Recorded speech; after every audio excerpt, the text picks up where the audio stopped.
오늘 이 시간에는 모두를 위한 레위기 8번째 시간으로 꺼지지 않는 기도의 불 제단에서 보좌까지라는 제목으로 말씀을 전하도록 하겠습니다. 지난 시간 동안 우리는 번제, 소제, 화목제, 속제제, 속건제라는 이 제사를 통해서 그 제사 규례가 단순히 고대 이스라엘 백성만을 위한 것이 아니라 오늘날 우리 모두에게 예수 그리스도 통한 구원의 진리와 거룩한 이 삶의 기준을 가르치는 살아있는 말씀임을 우리가 확인했습니다. 번제가 전적인 헌신을, 그리고 소제가 어떤 일상의 전심을, 또 화목제가 기쁨의 화목잔치를, 그리고 속제제가 죄의 엄중한 무게를 다뤘고, 마지막으로 지난주에는 속건제가 이웃에게 끼친 손해에 대한 배상과 어떤 죄의 실질적인 책임이라는 것에 대해서 우리가 함께 나누었습니다. 그리고 오늘부터 이 레위기의 말씀은 새로운 전환점을 맞이하게 됩니다. 우리가 오늘 본문인 레위기 6장 8절로 나아갈 때 많은 성도분들이 무심코 지나치기 쉬운 매우 중요한 구조적 전환점에 직면하게 됩니다. 그러니까 레위기 1장부터 5장까지의 말씀이 이스라엘의 일반 백성을 주 청중으로 삼았다면, 그래서 너희 중에 누구든지라는 방식으로 제사법을 설명했다면, 오늘 우리가 읽은 이 본문부터는 6장 8절부터는 그 대상이 명확하게 바뀝니다. 다 함께 8절과 9절의 상반절을 보시면 이렇게 기록되어 있습니다. 여호와께서 모세에게 말씀하여 이르시되 아론과 그의 자손에게 명령하여 이르라. 그러니까 이 말씀 보시면 여호와께서 모세에게 말씀하여 이르시되라는 이 문구가 나옵니다. 이 말씀은 제가 수차례 얘기했지만 레위기에서 어떤 새로운 단원을 시작하는 표지임을 우리가 함께 나누었습니다.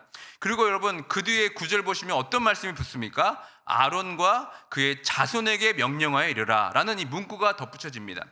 그러니까 이로써 이 본문의 주 청중이 이제 누구임을 알려주고 있습니까? 바로 제사장 드림을 명확히 지금 알려주고 있다는 겁니다.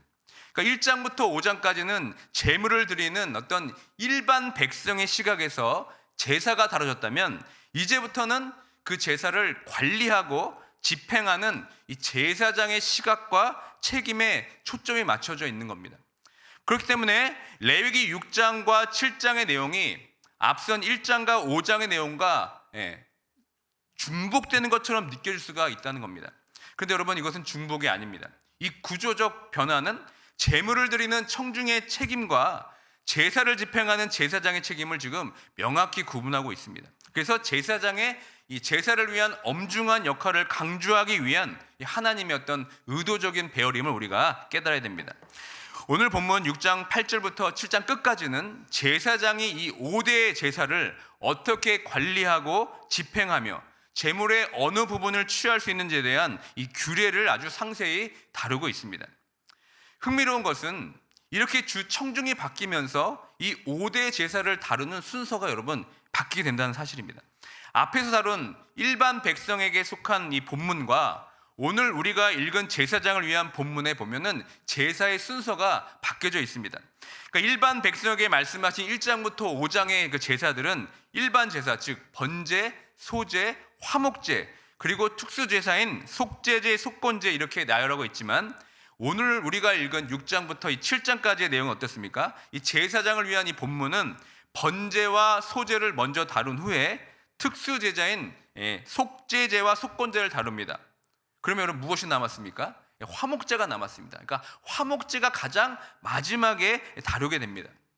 왜냐하면 제사의 관리자인 이 제사장의 입장에서 보면 5대 제사 중에 유일하게 봉헌자인 일반 백성이 이 제물의 일부를 차지하는 이 화목제가 가장 관리하기가 어려운 복잡한 제사였기 때문에 그렇습니다.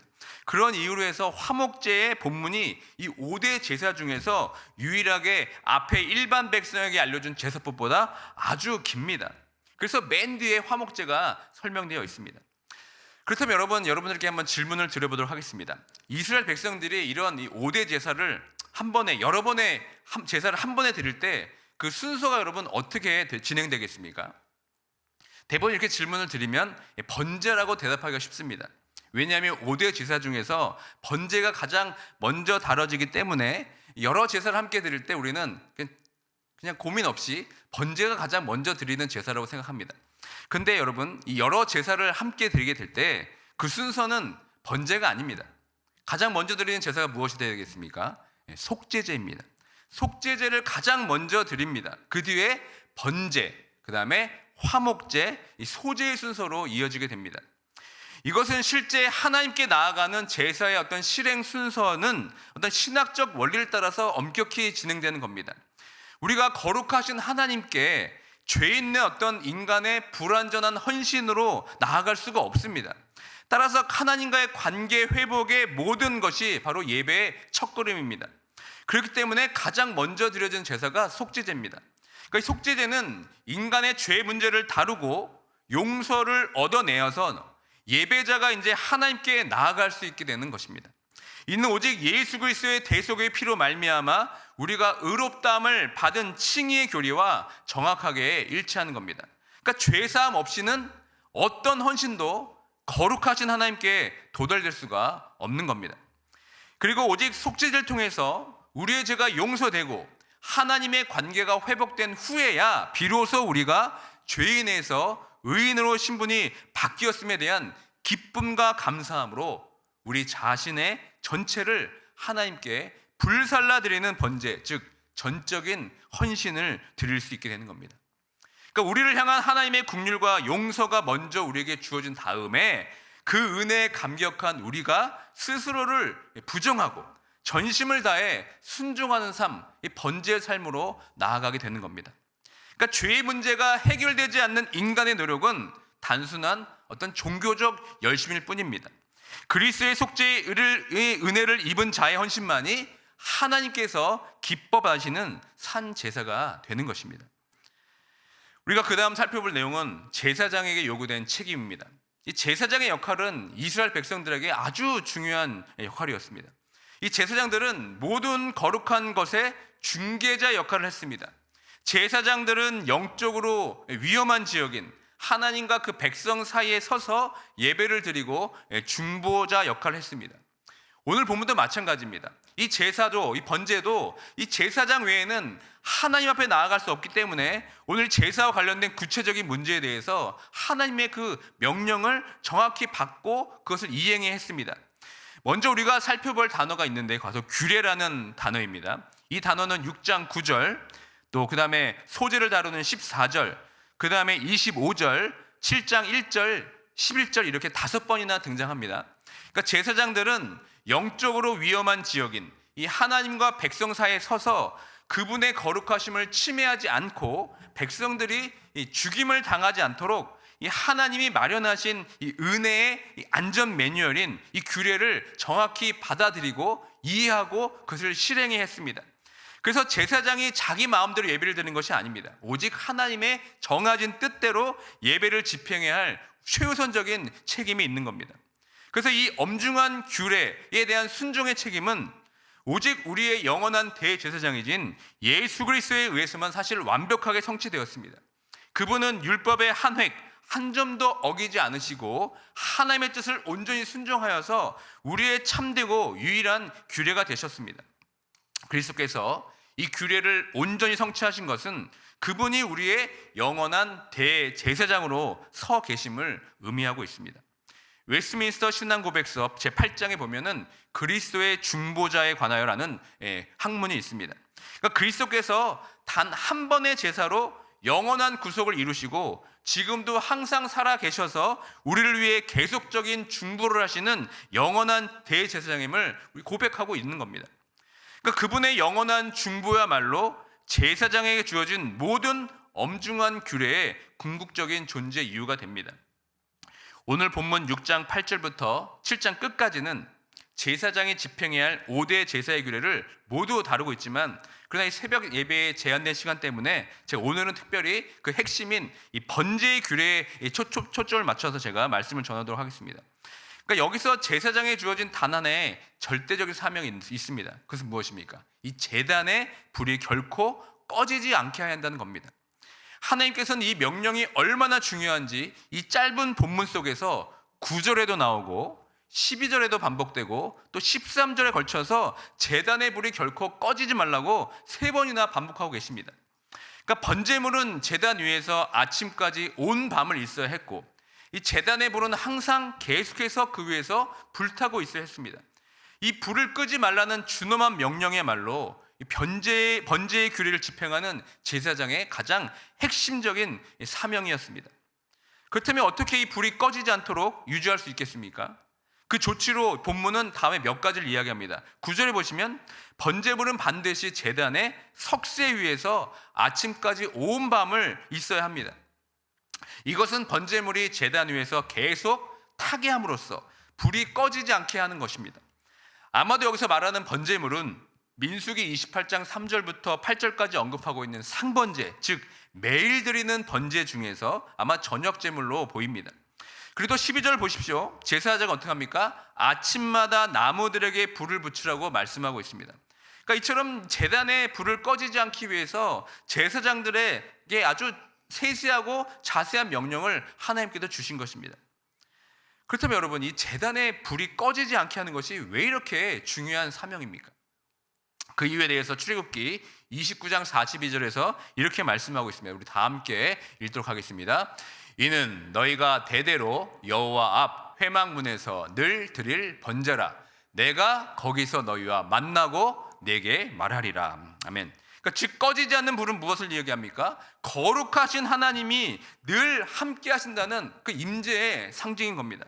불이 번제단 위에서 계속 타고 있는 것은 하나님께서 거기 계시다는 표시이고, 하나님은 그곳에서 이스라엘 백성들과 만나고 그들과 대화를 나눈다는 겁니다. 실제로 성경 전체를 통틀어 볼 때 불은 하나님이 자기 백성 가운데 임재하심을 나타내는 상징의 수단이었습니다. 그러니까 모세는 불붙은 떨기 나무 아래에서 하나님을 만나게 됩니다. 그리고 시나산의 불 가운데서 음성으로 그 화염을 가르시며 이스라엘에게 자신을 계시하셨습니다. 그리고 광야에서는 불기둥으로 자기 백성을 인도하셨던 하나님을 성경에서는 계속적으로 불로 비유합니다. 그러니까 불은 하나님의 역동적인 거룩하심을 나타내는 상징입니다. 성막 안에 있는 제단의 불은 하나님이 이스라엘 백성들의 제사를 받고 그들 가운데 함께 하신다는 표시였습니다. 반면 이 거룩하신 하나님의 임재는 불처럼 따스함과 위안을 주고 정지하고 정화하는 동시에 이 잠재력인 파괴력을 갖고 있었습니다. 그래서 제사장들은 이 거룩한 불을 함부로 다루는 행위를 금지했고, 불을 두려움과 경외함으로 조심스럽게 다루라는 명령을 주신 것입니다. 또한 이 제단 위에 타는 이 불은 동시에 하나님께서 이스라엘 백성들의 제사를 받으시겠다는 가장 확실하고 가시적인 은혜의 증표이기도 했습니다. 이 꺼지지 않는 불이 하나님이 우리의 제사와 기도를 기뻐 받으신다는 가장 확실한 증거였음을 우리는 솔로몬의 성전 봉헌기도에서 확인할 수가 있습니다. 솔로몬이 성전 건축을 마치고 나서 감격스러운 봉헌기도를 드렸을 때 역대하 7장 1절은 이렇게 기록하고 있습니다. 우리 함께 읽겠습니다. 솔로몬이 기도를 마침에 불이 하늘에서부터 내려와서 그 번제물과 제물들을 사르고 여호와의 영광이 그 성전에 가득하니. 그러니까 이 장면은 마치 갈멜산에서 엘리야가 기도했을 때 불이 내렸던 것처럼 하나님께서 솔로몬의 기도를 기뻐 받으셨다는 가장 확실하고도 가시적인 응답으로 불이 상징적으로 드러난 겁니다. 그러니까 하나님께서 기도를 들으시고 친히 하늘의 불을 내려서 제물을 태우심으로써 내가 너의 기도를 받았다라고 지금 선언하고 있습니다. 그리고 그 영광의 불이 성전 전체에 가득할 때 이스라엘 백성들은 하나님의 그 항시적인 임재를 체험하고 그 앞에 엎드려서 경배를 드릴 수 있었습니다. 이처럼 구약에서의 번제단의 불이 곧 하나님이 우리의 제사를 기쁘시게 받으신다는 증거였다면, 그렇다면 이제 신약에서 이 불은 우리에게 무엇을 말하고 있습니까? 이 신약에서의 불은 우리의 기도의 불로 영적으로 계승되었다는 것을 우리에게 말씀하고 있습니다. 그러나 우리는 이미 영원한 대제사장이신 예수 그리스도의 단 한 번의 영원한 번제로 말미암아 그 불을 유지했던 이 제사장들처럼 율법적 노동으로부터 우리는 영원히 해방이 되었습니다. 그래서 히브리서 기자는 그분의 완전한 희생을 힘입어서 우리가 하나님께 담대히 나아갈 수 있는 특권이 있음을 강력하게 증언합니다. 그리고 나아가서 베드로전서 2장 9절은 우리를 어떻게 얘기합니까? 왕같은 제사장의 신분으로 부르셨다는 걸 선포하고 있습니다. 그러니까 이제는 레위기의 제사장의 직무가 이제 그리스도 안에서 우리 모두에게 특권이자 사명으로 주어진 것입니다. 그렇다면 이 영원히 꺼지지 않는 은혜의 불 위에서 선 오늘날 우리에게 이 레위기의 불을 유지하라는 명령은 어떻게 우리에게 시사하고 있는 겁니까? 이것은 우리의 영적인 삶, 다시 말해 우리의 기도 생활 속에서 끊임없이 불을 태워 지피라는 그 사명을 우리에게 다시 허락해 주신 것입니다. 사랑하는 성도 여러분, 그렇다면 우리의 기도의 불이 실제로 어떻게 하늘 보좌에 상달되고 또 어떤 능력을 발휘하고 있는지 이 신약 성경은 어떻게 증언하고 있습니까? 이 장면, 이 증언에 대해서 사도 요한이 우리에게 말씀하고 있습니다.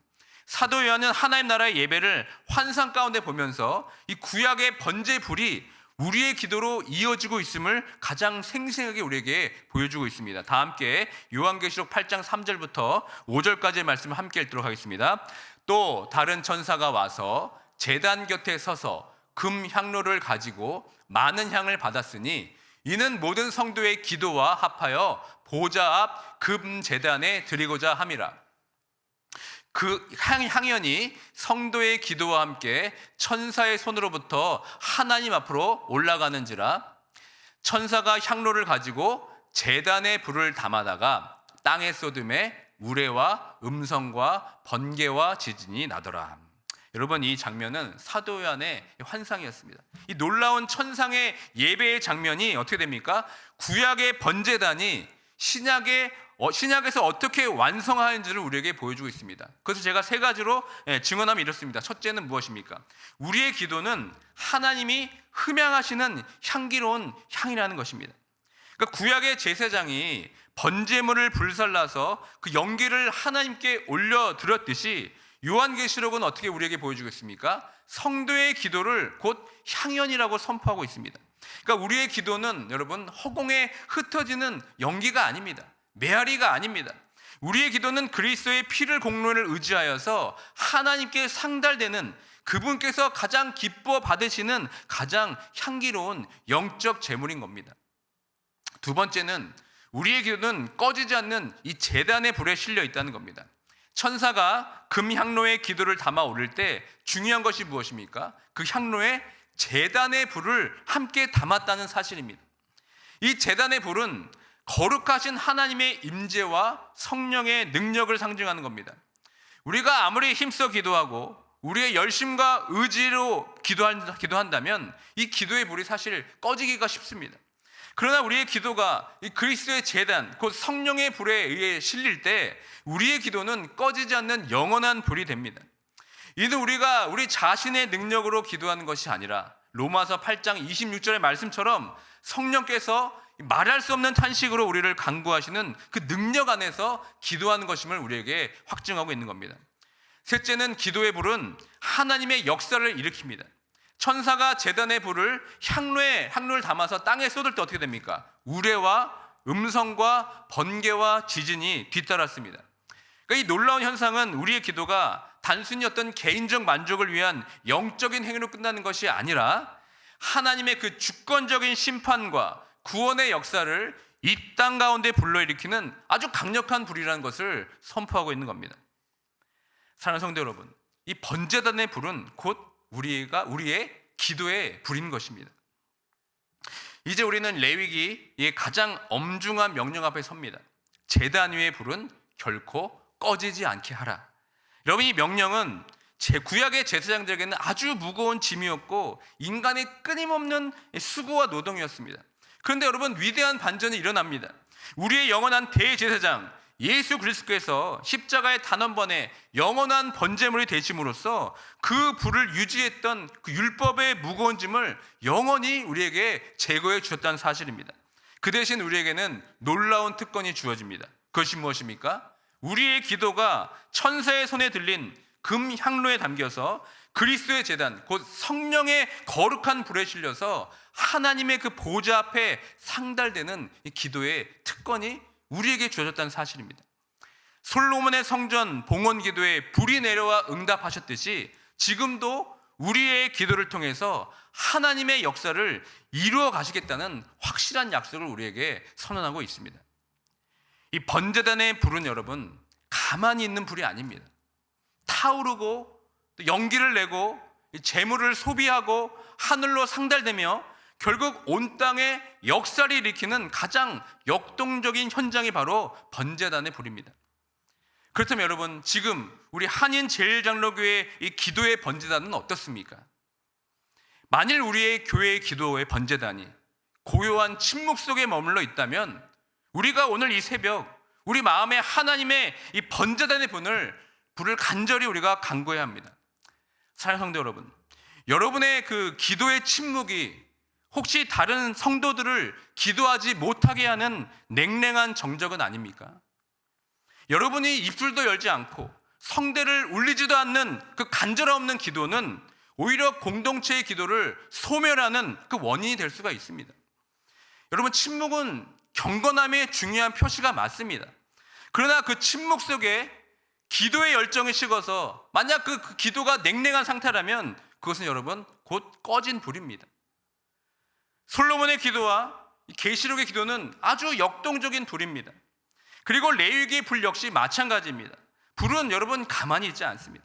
제단 위의 불은 밤새도록 재물을 태우고 하나님께 소비되어 올라가는 역동성을 가졌으며 아침마다 새로운 나무로 새롭게 타오르는 지속적인 움직임을 보여줍니다.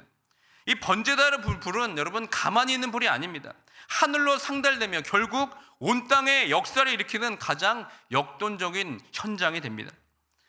우리가 간절히 구할 것은 바로 번제의 불이 기도의 불로 바뀌는, 다시 한번 뜨거워지는 그런 기도의 반전이 우리에게 필요합니다. 이 기도의 불을 유지하는 것은 구약 제사장들의 꺼지지 않게 해야 한다는 율법적 노동이 아닙니다. 이미 그리스도의 영원한 중보로 말미암아서 우리가 받은 영원히 꺼지지 않는 은혜의 불에 대한 기쁨과 감사함의 응답입니다. 이에 힘입어 우리는 담대히 기도의 자리로 이 시간 나아가야 될 줄 믿습니다. 이 시간 우리가 간절히 주님 앞에 기도할 때 우리가 이렇게 기도했으면 좋겠습니다. 주님, 이 시간 간절히 기도합니다. 우리 한인제일장로교회 새벽제단에 성령의 불을 내려 주십시오. 우리의 고요한 침묵이 냉랭한 정적이 아니라 타오르는 불꽃 같은 성령의 깊은 탄식이 있게 해주십시오. 솔로몬 제단에 임했던 그 불이 우리의 기도를 통해서 이 땅의 모든 죄악과 연약함을 불태우고 하나님의 역사를 일으키는 가장 역동적인 기도의 불이 되게 해 주십시오. 여러분, 이 기도가 오늘 이 새벽에 우리의 탄식과 기도가 되어서 다시 한번 기도의 이 번제의 불꽃이 타오르는 이 시간이 되길 주님의 이름으로 축원드립니다. 그래서 오늘 새벽에 이 예배당이 다시 한번 성령의 불길로 타오르는 그 현장이 되길 원합니다. 그래서 우리의 삶과 이 교회를 통해서 하나님의 영광이 충만히 드러나는 그 위대한 반전을 맛보는 우리 모두가 되길 주님의 이름으로 축원드립니다. 아멘. 이 시간 오늘 말씀을 기억하며 다 함께 간절히 기도하기 원합니다. 이 새벽 우리 이 제단이 정말 기도의 번제단으로 불타오르는 현장이 되길 원합니다. 이 시간 주님 앞에 다시 한번 간절한 마음으로 이렇게 기도하기 원합니다. 주님, 우리 한인제일장로교회 새벽제단에 성령의 불을 내려주십시오. 우리의 어떤 이 고요한 침묵이 다른 사람의 기도를 막는 냉랭한 정적이 아니라 타오르는 불꽃 같은 성령의 깊은 탄식이 되게 해주십시오. 솔로몬의 제단에 임했던 그 불이 우리의 기도를 통해 이 땅의 모든 죄악과 연약함을 불태우고 하나님의 역사를 일으키는 가장 역동적인 기도의 불이 되게 해주십시오 라는 제목으로 여러분 이 시간 간절히 기도하기 원합니다. 우리의 간절함을 담아서 우리의 기도만큼 오늘 기도만큼은 여러분 침묵하지 마시고 입술을 열어서 여러분의 성대를 울려서 역동적인 기도에 살아있는 기도로 나아갈 수 있는 이 번제의 기도가 될 수 있도록 다 함께 간절히 기도하며 나가도록 하겠습니다. 하나님 아버지, 이 시간 간절히